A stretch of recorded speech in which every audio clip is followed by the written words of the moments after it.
ఓం శ్రీ సద్గురుభ్యో నమః. ఈరోజు 9వ తారీఖు శనివారము, సెప్టెంబర్ నెల 2023 సంవత్సరం. రమణ సంభాషణములలో ప్రశ్న నంబర్ 187వ ప్రశ్న శ్రీ లక్ష్మీ మేడం గారు చదివి వినిపిస్తూ వివరిస్తారు. కేవల సమాధి సహజ సమాధి. పృచ్ఛకుడు నిరంతరమైన ఆత్మధ్యానం కారణంగా శరీరం నిశ్చలమై సమాధి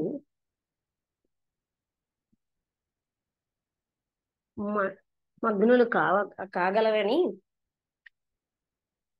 నా నిశ్చయం. అంటే నిరంతరమైన ఆత్మధ్యానం కారణంగా శరీరం నిశ్చలమై సమాధి మగ్నులు కాగలరని నా నిశ్చయం.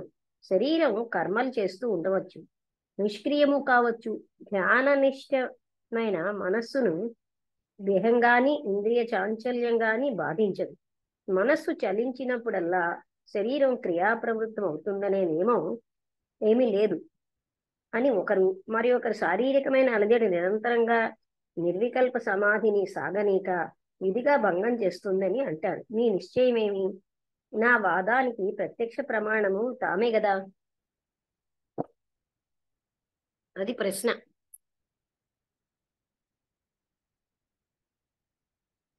దానికి సమాధానం మహర్షి. ఇరువురు చెప్పినది సరియే. నీవన్నది సహజ నిర్వికల్ప సమాధి, వారు పలికింది కేవల నిర్వికల్ప సమాధి. కేవలంలో మనస్సు ఆత్మ ప్రకాశంలో మునిగి ఉంటుంది. అది నిద్రలో అజ్ఞాన తమస్సులో అడిగి ఉంటుంది. కర్తకు మంచి చెడుగుల వేర్పరచు వివేచన ఉంటుంది. దీని మార్గంలో అవరోధాలు చాలా ఉన్నవి. సమాధి విరమణ,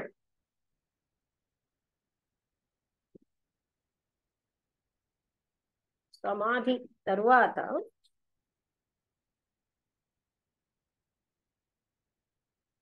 విషయ ప్రవృత్తి, శరీర దృష్టి, ప్రాణశక్తి, మనస్సుకు కలిగే అశాంతి, కర్మ విషయ పరిజ్ఞానం అన్నీ వారిని అడ్డుకొనేవే.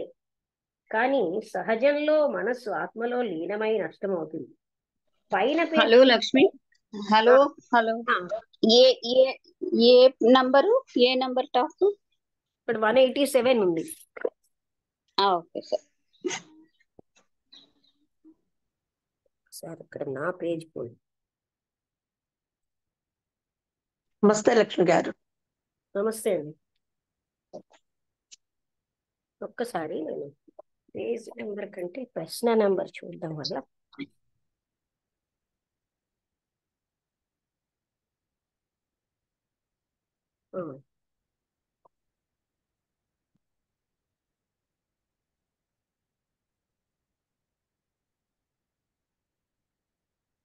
తరువాత అనే దగ్గర నుంచి విషయ ప్రవృత్తి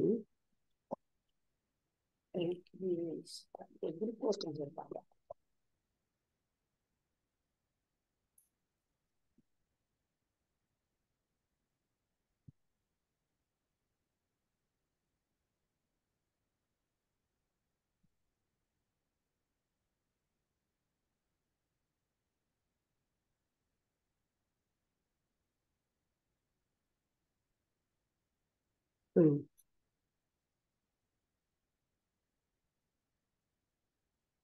శరీర దృష్టి, ప్రాణశక్తి, మనస్సు కలిగే అశాంతి, కర్మ విషయ పరిజ్ఞానము అన్నీ వారిని అడ్డుకొనేవే.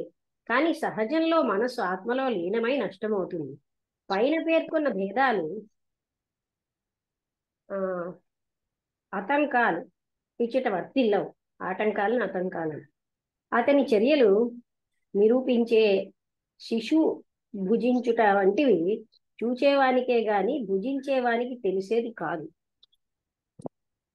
అర్థమైందా? చూచేవానికే గాని భుజించేవానికి తెలిసేది కాదు. నిద్రిస్తున్న బండి తోలు వానికి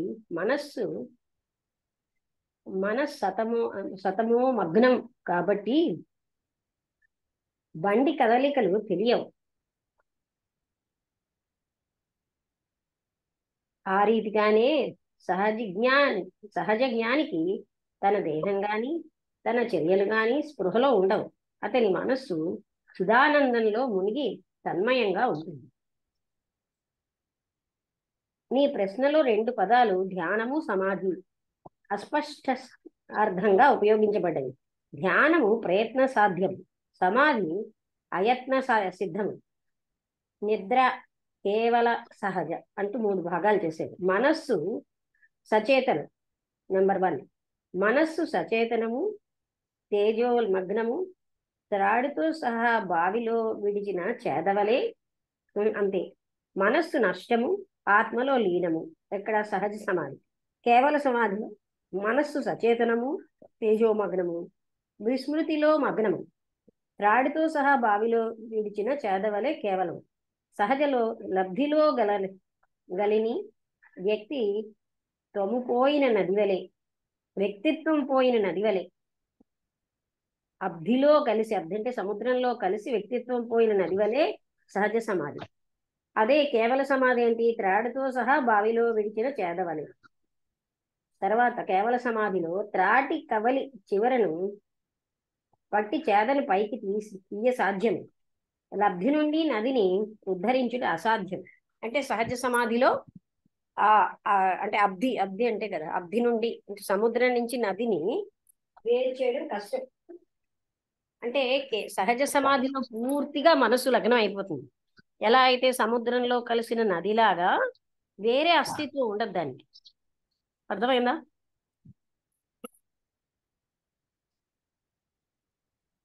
అంటే అదే కేవల సమాధిలో ఏం జరుగుతోంది? మళ్ళీ అందులోంచి బయటకి రావచ్చు. అంటే ఇప్పుడు చేదతో పడిన బావిలో పడిన తాడుతో పడిన చేద అంటే దాన్ని పైకి తీయవచ్చు, కానీ సముద్రంలో కలిసిన నదిని సెపరేట్ చేయలేము. అలా ఉంటుంది సహజ సమాధి. అది ఇక్కడ ఎగ్జాంపుల్ ఇచ్చాను. ఆ ప్రశ్నకు ఆన్సర్ అక్కడితో అయిపోయింది. ఆత్మలో లీనము, మనస్సు నష్టము సహజ సమాధిలో జరుగుతుంది. అబ్ధిలో కలిసి అంటే సముద్రంలో కలిసి వ్యక్తిత్వం పోయిన నదిలాగా ఉంటుంది సహజ సమాధి. అదే కేవల సమాధేమో మనస్సు సచేతనంగా తేజోమగ్నంగా ఉంటుంది. రెండిటికి తేడా చెప్పారు. 188. మనస్సారము ఎరుక లేక చేతన, దానిపై అహమిక ప్రాబల్యం నెరిపితే అది వివేచన, యోచన, ఇంద్రియ జ్ఞాన శక్తులుగా ప్రవర్తిస్తుంది. మనస్సారము ఎరుక లేక చేతన, దానిపై అహమిక ప్రాబల్యం నెరపితే అది వివేచన, యోచన. అంటే మనస్సారము ఎరుక మీద, చేతన మీద మనస్సు యొక్క అహమిక యొక్క ప్రాబల్యం గాని పెడితే అది వివేచనగా, యోచనగా, ఇంద్రియ జ్ఞాన శక్తులుగా ప్రవర్తిస్తుంది. అర్థమైందా ఈ పాయింట్? అంటే మనస్సు ఎరుక చేతన దానిపై అహమిక ప్రాబల్యం ఎప్పుడైతే వచ్చిందో అది యోచనగా, వివేచనగా, ఇంద్రియ జ్ఞాన శక్తులుగా ప్రవర్తిస్తుంది. శుద్ధ చైతన్యానికి మనస్సు ఎలాంటి పరిమితిని విధించలేదు. అందుచేత శుద్ధ చైతన్యం తనకు వేరుగా ఏమీ లేక కేవల జ్ఞానంగా నిలిచిపోతుంది. బైబిల్ పలికిన నేనది నేను అర్థం ఇది, ఐఆమ్ దట్ ఐఆమ్. అహమికకు వశమైన మనస్సుకు అంతఃసారం ఉడిగి దుర్బలమై తన్ను బాధించే తలపులను ఎదుర్కోలేకపోతుంది. అహమికకు వశమైనటువంటి మనస్సు అంతఃసారం ఉడిగి దుర్బలమై తన్ను బాధించే తలుపులను ఎదుర్కోలేకపోతుంది. మీకు ఎక్కడైనా అర్థం కాకపోతే ఒకసారి అడగండి. అహంకార రహితమైన మనస్సు కలల నెరుగని గాఢ నిద్రలో హాయిగా ఉంటుంది.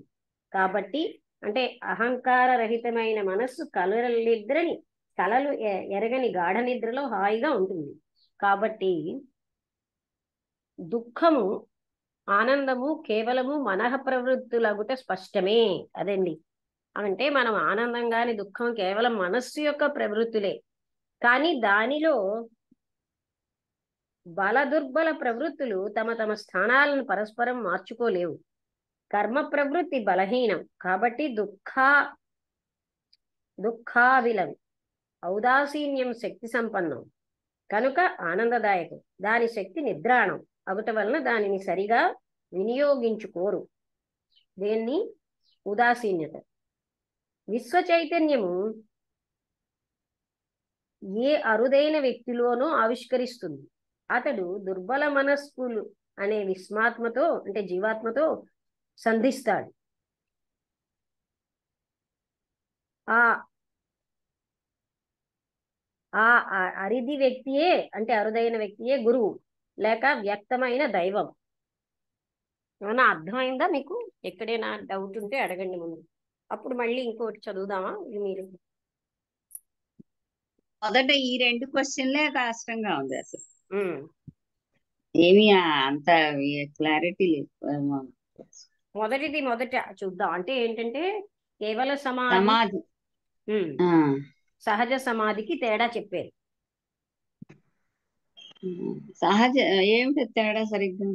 ప్రశ్న ఏంటంటే కొంతమంది బయటకి ఇలా వస్తారంటారు, మరి కొంతమంది ఏంటంటారంటే అలాగా రారు అని ఆ విధంగా అంటున్నారు. మరొకసారి చదువుతాను. దేనికి బయటికి రావు అంటే అదే అందులోకి వెళ్ళాక నీవు నీవుగానే ఉండు, క్రిందికి దిగి వచ్చేది కానీ అది చెప్తారు. కేవల సమాధి, సహజ సమాధి. నిరంతరమైన ఆత్మధ్యానం కారణంగా శరీరం నిశ్చలమై సమాధి మగ్నులు కాగలరని నా నిశ్చయం. శరీరం కర్మలు చేస్తూ ఉండవచ్చు, నిష్క్రియము కావచ్చు. ధ్యాన నిష్టమైన మనస్సును దేహం గాని ఇంద్రియ చాంచల్యం గాని బాధించదు. మనస్సు చలించినప్పుడల్లా శరీరం క్రియాప్రవృత్తం అవుతుందనే నియమం ఏమీ లేదు అని ఒకరు, మరి ఒకరు శారీరకమైన అలజడి నిరంతరంగా నిర్వికల్ప సమాధిని సాగనీక విధిగా భంగం చేస్తుంది అంటారు. మీ నిశ్చయమేమి? నా వాదానికి ప్రత్యక్ష ప్రమాణం తామే కదా అని ఆయన అడిగారు. అంటే కొంతమంది ఇలాగా డిస్టర్బ్ అయి బయటికి వస్తారని అంటారు, కొందరు ఎప్పుడూ అలాగే ఉంటారంటారు. మీరేం చెప్తారు అని. అంటే 2 రైటే అని ఆయన చెప్పారు. ఆ సమాధానం అర్థమైందా? కేవల సమాధి అంటే ఏ రకమైన డిస్టర్బెన్స్ అయినా వాళ్ళు పైకి వస్తూ ఉంటుంది మనస్సు. సహజ సమాధిలో అదిగో చెప్పారు కదా, సముద్రంలో కలిసిన నదిలాగా అది సహజ స్థితి అయిపోతుంది. వాళ్ళకి ఆ డిస్టర్బెన్స్ ఏమీ ఉండదు.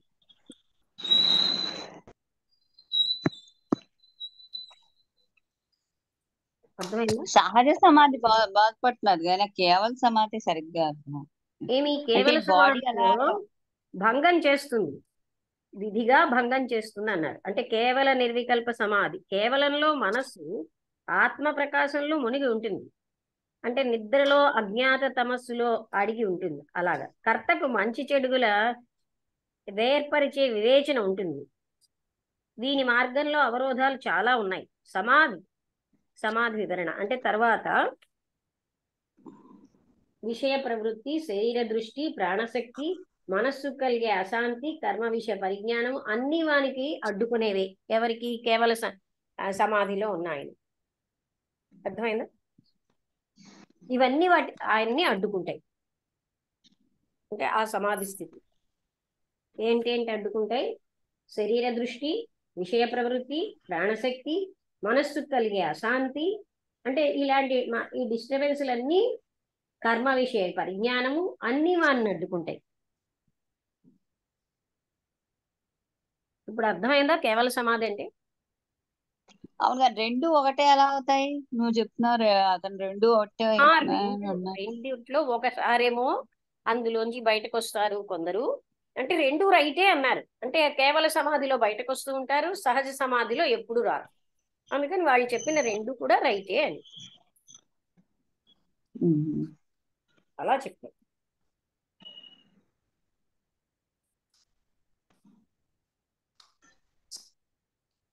చెప్తావా? అర్థమైందా?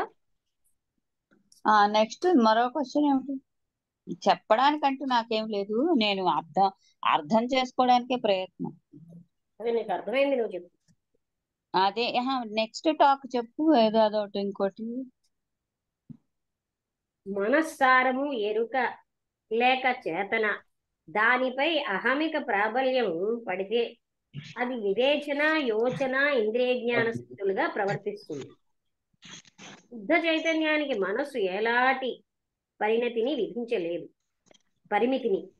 అందుచేత శుద్ధ చైతన్యం తనకు వేరుగా ఏమీ లేక కేవల జ్ఞానంగా నిలిచిపోతుంది. బైబిల్ పలికిన ఐఆమ్ దట్ ఐఆమ్ అర్థం ఇది. భ్రామికకు వశమైన మనస్సుకు అంతఃసారం ఉడిగి దుర్బలమై తన్ను బాధించే తలంపును ఎదుర్కోలేకపోతుంది. అహంకార రహితమైన మనస్సు కలల నెరుగని గాఢ నిద్రలో హాయిగా ఉంటుంది. కాబట్టి దుఃఖము ఆనందము కేవలం మనఃప్రవృత్తులు అంటే స్పష్టమే. కానీ దానిలో బల దుర్బల ప్రవృత్తులు తమ తమ స్థానాలను పరస్పరం మార్చుకోలేవు. కర్మ ప్రవృత్తి బలహీనం కాబట్టి దుఃఖావిలం. ఔదాసీన్యం శక్తి సంపన్నం కనుక ఆనందదాయకం. అంటే ఇది బలహీనం గనక దుఃఖంగా ఉంటుంది. ఇదే ఉదాసీన శక్తి సంపన్నం, అందుకని ఆనందదాయకంగా ఉంటుంది. దాని శక్తి నిద్రాణం అవడం వల్ల దానిని సరిగా వినియోగించుకోరు. విశ్వ చైతన్యం ఏ అరుదైన వ్యక్తిలోనో ఆవిష్కరిస్తుంది. అతడు దుర్బల మనస్కులను విశ్వాత్మతో సంధిస్తాడు. ఆ అరుది వ్యక్తియే గురువు లేక వ్యక్తమైన దైవం. ఆ అరుదైన వ్యక్తి.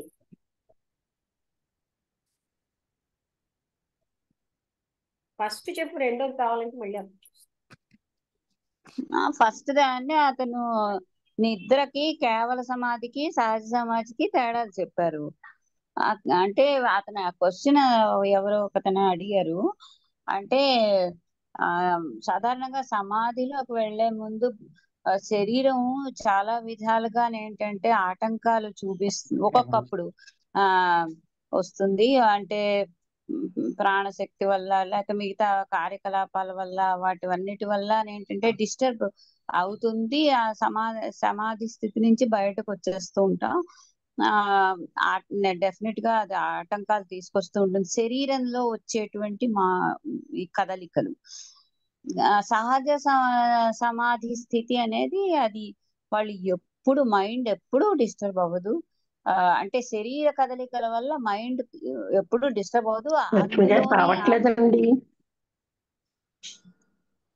హలో, ఎవరు వినిపించండి. హలో, అంటే సహజ సమాధిలో శరీర తాలూకా కార్యకలాపాలు ఏవి ప్రభావం రావటం లేదు. మీటింగ్ మాకు బాగానే వస్తుందండి, నాకు వినబడుతోంది. అదిగా చెప్పారు. అంటే ఇప్పుడు మనం త్రిపుర రహస్యంలో చూసావా, ఆవిడ చెప్తుంది, పేరేమిటో ఆవిడ పేరు మర్చిపోయింది. తన తాలూకు భక్తకి ఏమిటి పేరు, తన పేరు హేమలేఖ. ఆవిడ చెప్తుంది కదా, మధ్య మధ్యలో బయటకు వచ్చేస్తూ ఉంటారు కదా, వెళ్ళి లోపలికి వెళ్ళి బయటికి మళ్ళీ మైండ్ మిగతా వాటి బయట ఉన్న దృశ్యాల వల్ల కొంచెం ఎఫెక్ట్ అయ్యి బయటకు వస్తూ ఉంటారు. అన్నప్పుడు అది ఇంకా అతను అంతవరకు వెళ్ళక ముందు చెప్పింది ఆవిడ. ఆ తర్వాత అంటుంది కదా, కళ్ళు మూసుకుంటే ఒకటి, కళ్ళు మూసుకుంటే వినిపించట్లేదండి. అనుపమ గారు వినిపిస్తోందా? అందరికి వినిపిస్తోంది, నీకే వినిపించట్లే. ఇది వినిపించదేమో. అది కాదంటావా లక్ష్మి? కళ్ళు మూసుకుంటే వెళ్ళలేదు అంతవరకు. హలో, ఆయన కంప్లీట్ గా వెళ్ళలేదు అంతవరకు. అప్పుడు అక్కడ ఇంకా సాధనలో ఉన్నాడు. అప్పుడు సాధనలో ఉన్నాడు కానీ ఒక్కొక్క టైంలో వెళ్తూ బయటకు వస్తూ ఉండేవాడు. అది వేరు. ఆయన అది సమాధి ఇంకా ఏమిటో, అసలు ఏంటి ఇంకా ఆత్మతత్వం ఏమిటో తెలియని స్టేజ్ లో ఆవిడ గైడెన్స్ ఇచ్చింది. హలో, వినబట్టం లేదా? హలో, ఆవిడ వినిపించలేదు మేడం. మేడం మాకు అందరికి వినిపిస్తుంది మేడం, మీకు ఏదో ప్రాబ్లం ఉన్నట్టు. వినపడటం లేదండి. లేదు, అందుకే మాటికి అడుగుతున్నారు. ఫోన్ చేయాలి. ఫోన్ చేసి చెప్పి కాదు, ఇది అదేంటంటే ఇంకా సమాధికి వెళ్ళలేదు. త్రిపుర రహస్యంలో హేమలేఖ గైడ్ చేస్తాను. అది సమాధో ఆయన తెలియకుండా ఉన్నాడనమాట. గైడెన్స్ అంటే శరీరం ఎఫెక్ట్ ఏమి ఉండదు ఏంటి సహజ సమాధిలో, సహజంగానే అందులో లీనవుతారు. అంటే మధ్యమ జ్ఞానులు ఉత్తమ జ్ఞానులు చెప్తారు కదా. అధమ జ్ఞానుల పరిస్థితి ఏంటంటే వాళ్ళు బయటకు వచ్చేస్తూ ఉంటారు. అదే పరిస్థితి అక్కడ చెప్పేది అదే అనమాట. అయితే ఇప్పుడు కేవల సమాధి కూడా అదేనా?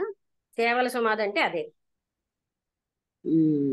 సహజ సమాధి అంటే ఎన్ని కార్యకలాపాలు బయట జరుగుతున్నా సరే ఆత్మ నాలోనే అతని తాలూకా ఇది ఉంటుంది, మైండ్ కాన్సన్ట్రేట్ అయి నీకేనండి ఉండిపోతుంది అందరికీ అందులో. వస్తుంది. అదేమో తెలియట్లేదు, రావట్లేదు నాకు. అదే రామబుద్ధుడు కూడా గారు కూడా చెప్పారు. ఏం మరి ఇందాక నుంచి వినిపించట్లేదు. మొదట్లో కొంచెం వినిపించిన తర్వాత వినిపించలే. అదే మీ ప్రాబ్లం ఏదో వచ్చి ఉంటుంది. అందరికి వినిపిస్తుంది.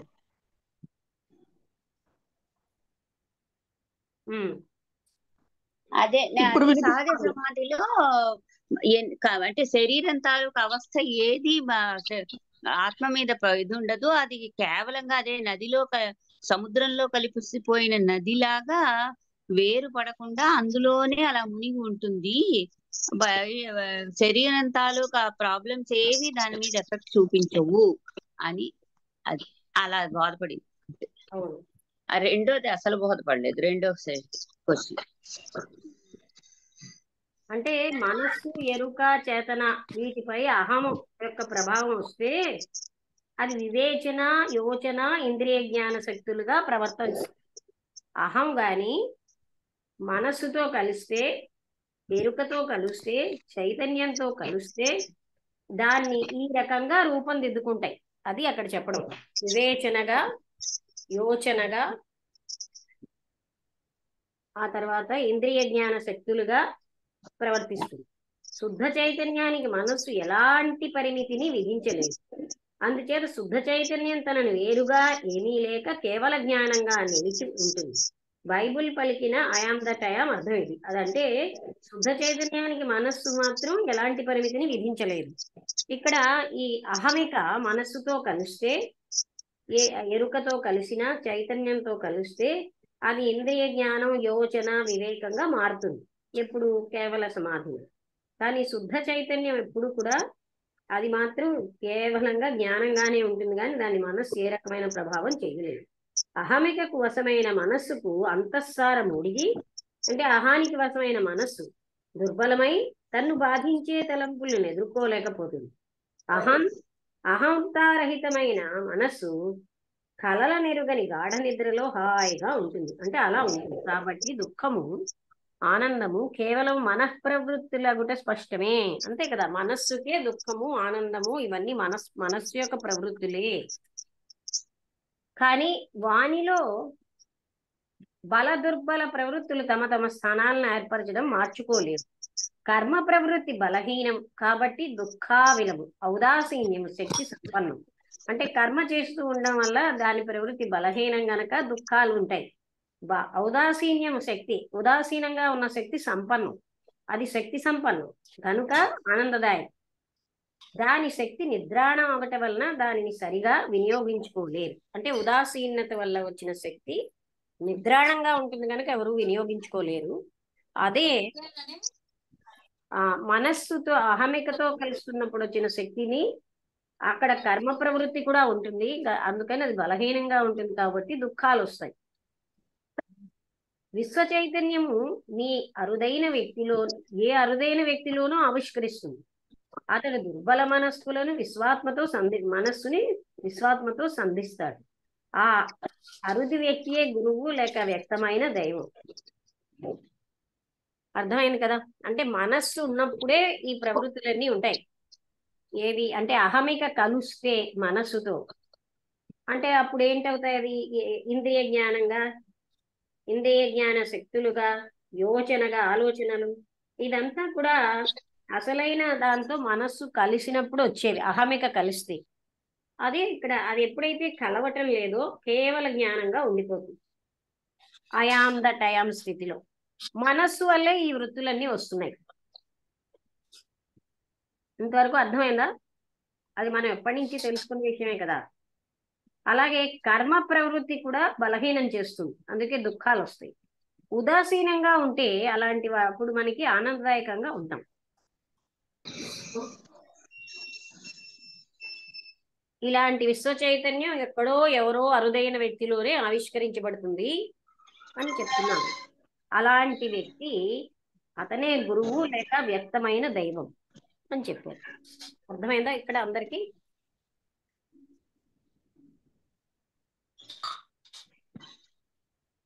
వసంతలత నీకు అర్థమైందా రామబుద్రి గారు? అదే కొంతవరకు నమస్తే మేడం. అర్థమైంది. రామబుద్ధుడు గారు చెప్పండి, నాకు అంత కొంతవరకు అర్థమైంది. కొంతవరకు ఏంటి, మనం ఎప్పుడు చూసుకుంటుంది ఏంటంటే మనస్సు వల్లే అహమిక అన్నది కూడా మనస్సే కదా. అది కలిసేసరికి దుఃఖం అన్నది మొదలవు, అన్ని రకాలు కష్టాలు బాధలు వస్తున్నాయి. అందులో అహంతో కలిసినప్పుడు ఈ చైతన్యాన్ని మనం ఎలా అంటే వివేకం అని ఇంద్రియ శక్తులు ఇవన్నీ వస్తున్నాయి. అది మనస్సుకే ప్రవృత్తులే. నేను మనస్సు కానీ అలా కాకుండా శుద్ధ చైతన్యానికి ఇవేం ఉండవు కదా. అంతే చెప్తారు డిఫరెన్స్. మనస్సు ఉన్నప్పుడు ఎలాగా ఈ బాధలు ఇవన్నీ కర్మ ప్రవృత్తి కూడా ఉన్నప్పుడు కూడా మనకి దుఃఖాలు ఉంటాయి. అదే ఆ కర్మ ప్రవృత్తి కాకుండా ఉదాసీనమైన స్థితి ఉన్నది అంటే అలాంటప్పుడు ఆనందదాయకంగా ఉంటుంది. ఇంతే చెప్పారు.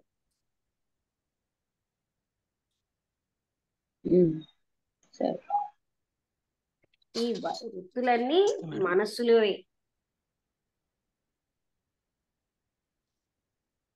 ఆనందం కేవలం మనఃప్రవృత్తులు, అంటే దుఃఖము ఆనందము ఇవన్నీ కేవలంగా మనస్సు ప్రవృత్తులే.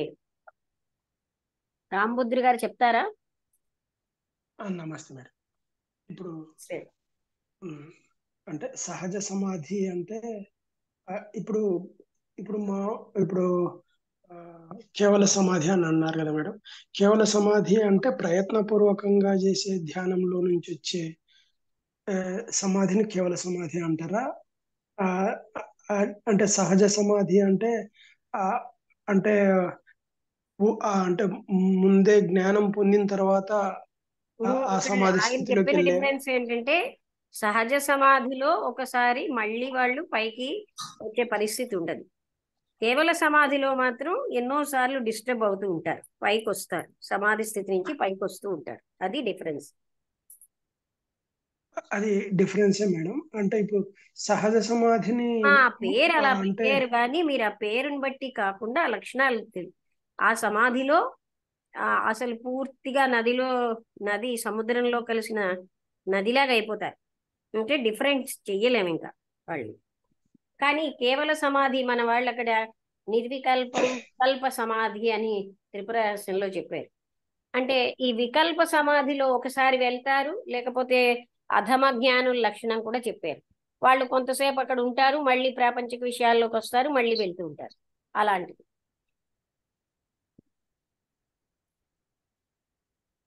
అంటే ఇప్పుడు అధమ జ్ఞానులు అంటే అదే అదే మేడం. ఇప్పుడు అధమ జ్ఞానులని మనం జ్ఞానం ముగ్గురుగా విడదీసాం కదా, ఉత్తమ జ్ఞానులు, మధ్యమ జ్ఞానులు. అవును అలాంటి లక్షణం అవును. అన్నమాట ఈ కేవల సమాధి. అంటే ఒక మాట అంటే వస్తారు, ఇప్పుడు అవుతారు, మళ్ళీ కింద పడతారు. పడ్డం అంటే మిగతా ప్రాపంచిక విషయాల్లోకి వస్తారు, మళ్ళీ అందులోకి వెళ్తూ ఉంటారు. అవును మేడం. అంటే ఇప్పుడు ఇప్పుడు ఈ కేవల సమాధి సహజ సమాధి డిఫరెన్స్ అనేది తెలిసిపోయింది. అయితే ఇది ఎలాంటి వ్యక్తులు అంటే ఆ అధమ జ్ఞానులకు మాత్రం కేవల సమాధి ఎప్పుడు అంటే అప్పుడు అప్ అండ్ డౌన్ జరుగుతూ ఉంటాయి. సహ ఆ, ఉత్తమ జ్ఞానులకు సహజ సమాధిలో ఇది అయిపోతారు అని చెప్తున్నారు. ఉత్తమ జ్ఞానులు అంటే ఉత్తమ ఈ జ్ఞానులు జ్ఞాన అంటే త్రిపుర వైరాగ్య రహస్యంలో ఏం చెప్పారు? ఎవరైతే బాహ్యమైన పనులన్నీ చేస్తూ అందులో ఉంటారో వాళ్ళని ఉత్తమ జ్ఞానులు అన్నారు, జనకుడిలాగా. అంటే మధ్యమ జ్ఞానం జ్ఞానులు పొందిన అంటే తర్వాత వాళ్ళు ఎప్పుడు వచ్చేసి ధ్యానంలోనే ఉంటారు, అంటే వాళ్ళు ఏ బాహ్యమైన పని చేయకుండా ఉంటారు, వాళ్ళని మధ్యమ జ్ఞానులు అన్నారు.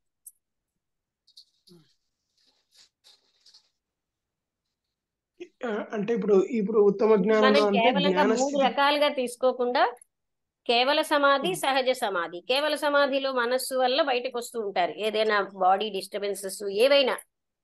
అదే సహజ సమాధిలో వాళ్ళు ఎప్పుడు అక్కడే ఉంటుంది వాళ్ళ స్థితి. అంటే మనోస్థాయిని దాటిన వాళ్ళకు సహజ అలా సమాధి కాదండి, దొరుకుతుంది. కేవల సమాధి దాటకే వచ్చింది, కానీ అక్కడే ఉండకుండా మధ్య మధ్యలో పైకి విషయ వాసనలోకి వస్తారు వాళ్ళు. ఆ సమాధి స్థితి అంటేనే అది దాటి వెళ్ళారు. వెళ్ళి మళ్ళీ వెనక్కి వచ్చేవాళ్ళు కేవల సమాధి వాళ్ళు. అంటే అంటే వీళ్ళు ఎలా రాగలుగుతున్నారు, వాళ్ళు ఎలా రాలేకపోతున్నారు మేడం? వాళ్ళకి టోటల్ గా అందులో లైవ్ అయిపోయారు. ఎలా అయితే నది సముద్రంలో కలిసిపోయిందో అందులో లైవ్ అయిపోయారు వాళ్ళు. వీళ్ళు ఇంకా మనస్సు యొక్క ప్రవృత్తుల వల్ల, శరీరం యొక్క ప్రాపంచిక దీని వల్ల అప్పుడు అప్పుడు పైకి వస్తారు, మళ్ళీ వెళ్తూ ఉంటారు. అంటే అంటే మరి వీళ్ళు అక్కడ పోయిన స్థితిలో మళ్ళీ రావడానికి వీళ్ళకి ప్రేరేపణ ఎలా కలుగుతుంది మేడం? అంటే ఇప్పుడు వాళ్ళు అదే ఒక అదే ఒక వాళ్ళ అక్కడ సమాధి. వాళ్ళు ఇంకా చాంచల్యమైన అంటే మనస్సు యొక్క ప్రభావానికి వాటికి కొంత లోన్ అవుతూ మళ్ళీ కిందకు వస్తుంటారు, మళ్ళీ మీరు వెళ్తూ ఉంటారు. వాళ్ళకి సమాధి తెలుసు కనుక అక్కడికి వెళ్తారు, మళ్ళీ వస్తూ ఉంటారు. అది సామాన్యంగా ఇది ఈ కేవల సమాధి వాళ్ళు చేస్తారు. ఉమ్.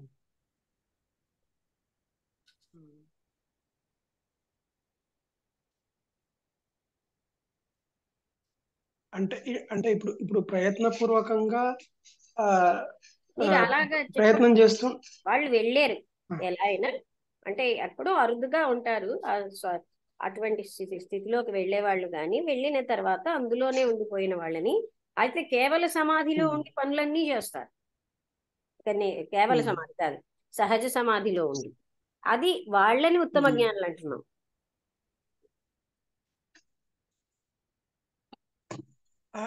అంటే మేడం ఇప్పుడు వాళ్ళు అన్ని పనులు చేస్తారని అంటున్నారు కదా మేడం. మరి అంటే ఆ, ఈ ఈ యొక్క లౌకిక స్పృహ కోల్పోయినప్పుడు, సహజ సమాధిలో ఉన్నప్పుడు, ఆ, అంటే ఈ కింది స్థాయికి రాలేని స్థితిలో ఉన్నప్పుడు ఈ ఈ సహజ మామూలు సరేది కర్మలన్నీ ఎలా దానికే జరుగుతుంటాయి? దానికే కృష్ణమూర్తి గారు సుప్రీం ఇంటెలిజెన్స్ పనిచేస్తుందని చెప్తారు కదా. ఇంటెలిజెన్స్ పనిచేసి ఆహా. అందరిలాగా అక్కడ మనకి త్రిపుర రహస్యంలో శోక హర్షాలు ఉండవు అని వాళ్ళు పర్ఫెక్ట్ వర్కే చేస్తారు. ఉహు.